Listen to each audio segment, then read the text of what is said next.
कभी गांधी नेता, कभी अंबेडकर नेता, कभी बनर्जी नेता, कभी बासु नेता, जब तक हम लोग सारे को नेता मानते रहे तो सेकुलरिज्म है। और आज जैसे हमने पॉलिटिक्स में आकर बात करने की आवाज की कोशिश की तो ये हमें सेकुलरिज्म का झंडा बता रहे हैं कि सबके चहीते भाईजान सैयद रूहुल अमीन साहब यहां पर मौजूद हैं और मंच पर बैठे हम सबके भाईजान सैयद रूहुल अमीन साहब यहां मौजूद हैं। मंच पर बैठे हम सबके दिल के अजीज सैयद रूहुल अमीन साहब भाईजान मौजूद हैं। इसके अलावा हमारा कोई परिचय नहीं है। मेरा परिचय भाईजान है, पांचकुड़ा का परिचय भाईजान है, आइमा का परिचय भाईजान है, मुर्शिदाबाद का परिचय भाईजान है, पूरा पश्चिम बंगाल का परिचय भाईजान है। और ये आइमा का एक एक कार्यकर्ता आने वाले दिन में ये साबित करके दिखाएगा और कोई परिचय का दरकार नहीं। हमारे साथ भाईजान का हाथ है, उनकी दुआएं हैं, इससे ज्यादा हमें और परिचय की दरकार नहीं, फैसल अली का दरकार नहीं। भाईजान की आवाज, उनकी लब्बैक हम सब का कदम उठने के लिए काफी है। आज लोग खड़ा होकर आजादी से लेकर आज तक सवाल आज उठ रहा है। जैसे ही भाईजान ने पॉलिटिक्स में आने की बात कही, किसके लिए? अपने लिए नहीं, हमारे लिए, हमारे लिए। तो यहां पर बड़े बड़े नेताओं के कान में घंटी बजने लगे और सेकुलरिज्म और डेमोक्रेसी का फंडा हमें समझाने लगे। जाके बताना उनको कल से काल থেকে বলে দিবেন আমাদেরকে সেকুলারিজম বুঝাতে হবে না। এখানে मुसलमान आफ्टर इंडिपेंडेंट आजादी के बाद से लेकर सेकुलरिज्म हमको समझा रहे हो। आजादी के बाद मुसलमानों का नेता कौन है? कभी गांधी नेता, कभी अंबेडकर नेता, कभी बनर्जी नेता, कभी बासु नेता, जब तक हम लोग सारे को नेता मानते रहे तो सेकुलरिज्म है। और आज जैसे हमने पॉलिटिक्स में आकर बात करने की आवाज की कोशिश की तो ये हमें सेकुलरिज्म का झंडा बता रहे हैं, ये हमें सेकुलरिज्म सिखाएंगे। हमने तो वोट दिया, हमने तो गांधी को वोट दिया, हमने तो नेहरू को वोट दिया, हमने तो बनर्जी को वोट दिया, हमने तो बासु को वोट दिया, हमने तो यादव को वोट दिया, हमने तो सिंह को वोट दिया, हमने तो सबको वोट दिया। और आप हमें सेकुलरिज्म सिखाएंगे? क्या मतलब है सेकुलरिज्म का? आपने कभी अहमद को वोट दिया? और सवाल हमसे, आज हिंदुस्तान के आजादी से बाद से लेकर सन 1952 से लेकर आज तक हिंद मुसलमानों का रिप्रेजेंटेशन, वो मुसलमान जिन्होंने पाकिस्तान को ठुकराया और हिंदुस्तान के ऊपर अपनी सरजमीन चुनी, उस मुसलमान से सवाल करते हो 1952 से लेकर आज 2019 तक मुसलमानों का पॉपुलेशन 10% से लेकर 14% हुआ। क्या 14% रिप्रेजेंटेशन पार्लियामेंट में आज है? जाके सवाल उस पार्लियामेंट में पूछो, पार्लियामेंट में बैठे हर पार्टी के नेतृत्व से पूछो कि आपने इंसाफ किया? हमें कोई जरूरत नहीं था पॉलिटिकल प्लेटफॉर्म बनाने का अगर आप हमारे साथ इंसाफ किए होते।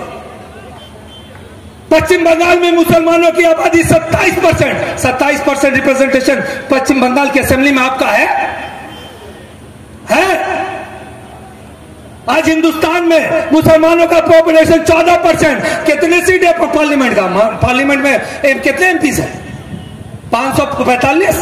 उसका आप 14% कितना होता है? 75 एमपी है।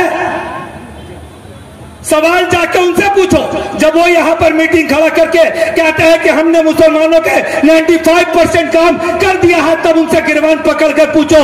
और ये सवाल सिर्फ मुसलमान नहीं, हर हिंदू, हर बच्चा, एक सच्चा हिंदुस्तानी, एक सच्चा भारतीय नागरिक खड़ा होकर सर उठाकर पूछेगा कि तुमने मुसलमानों को रिप्रेजेंटेशन दिया है पार्लियामेंट में?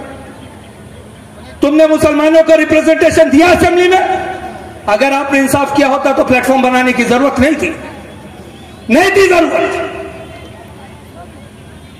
आंकड़ा उठा के देख लीजिए, सचर कमेटी रिपोर्ट ने साफ साफ कह दिया, आज की तारीख में 545 एमपी में सिर्फ 29 एमपी है मुसलमान, और उनमें से भी कितने एमपी को बोलने का राइट है?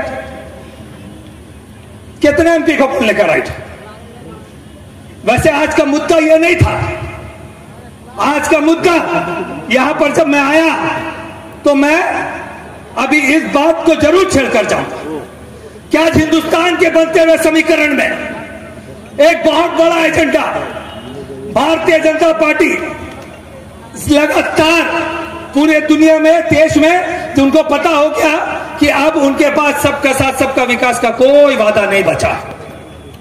डेवलपमेंट कहीं से नहीं ला सके, अनएम्प्लॉयमेंट सब फैला हुआ है, लोगों को कोई भी हकूक दिया नहीं जा रहा है, तो एक नया सोचा छोड़ रहे हैं, हिंदू राष्ट्र।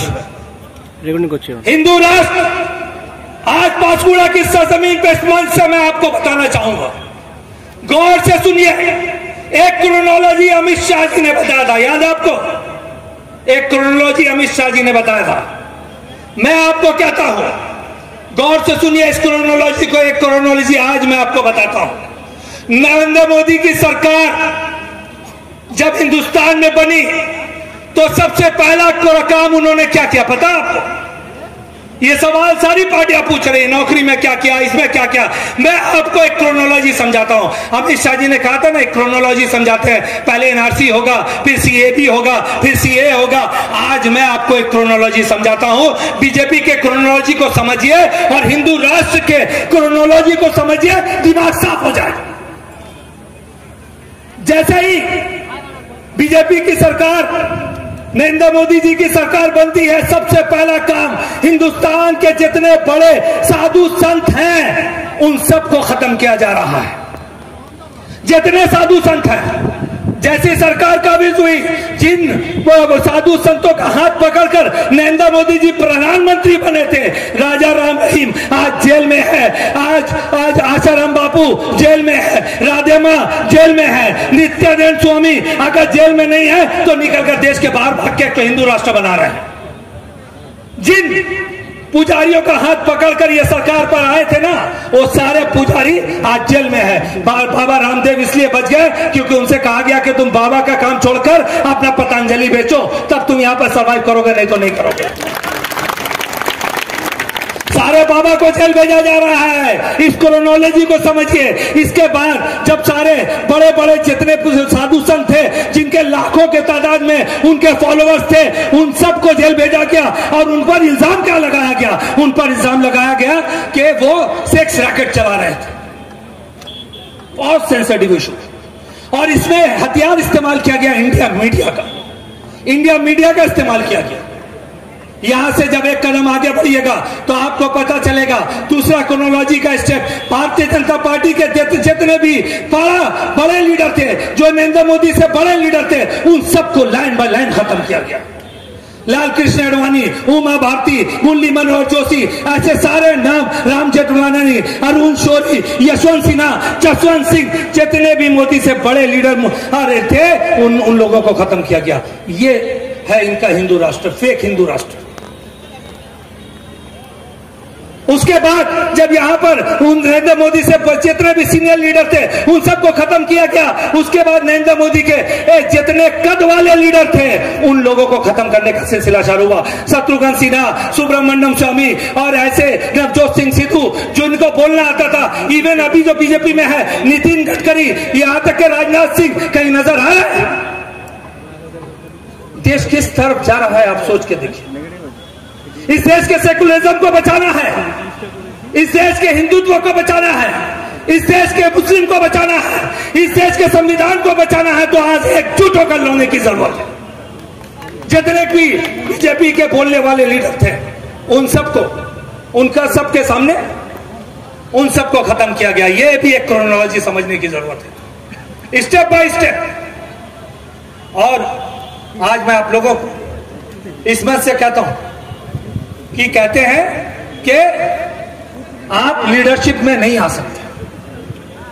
मैं आप लोगों से गुजारिश करता हूं, पूरे पश्चिम बंगाल में एक ऐसी आवाज लहर की तरह उठी है, जिसका नाम सैयद रूहुल अमीन साहब है, तो यह हमारा फर्ज है कि ऐसे इंसान, ऐसे धर्मनिरपेक्ष इंसान के साथ एक साथ कंधा से कंधा मिलाकर एक ऐसी आवाज पंचकुला की सरजमीन से उठाई है कि यह कलकत्ता की सरजमीन से लेकर दिल्ली की तक आवाज गूंजे।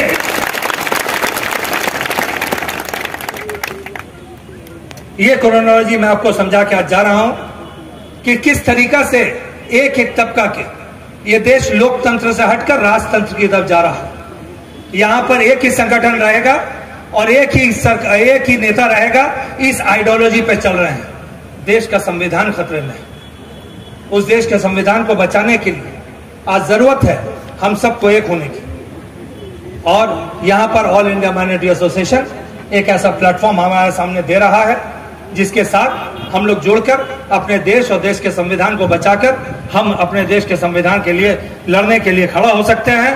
आइए एक साथ मिलकर बोलते हैं, all India minority association, all India minority association, देश का संविधान, देश का संविधान।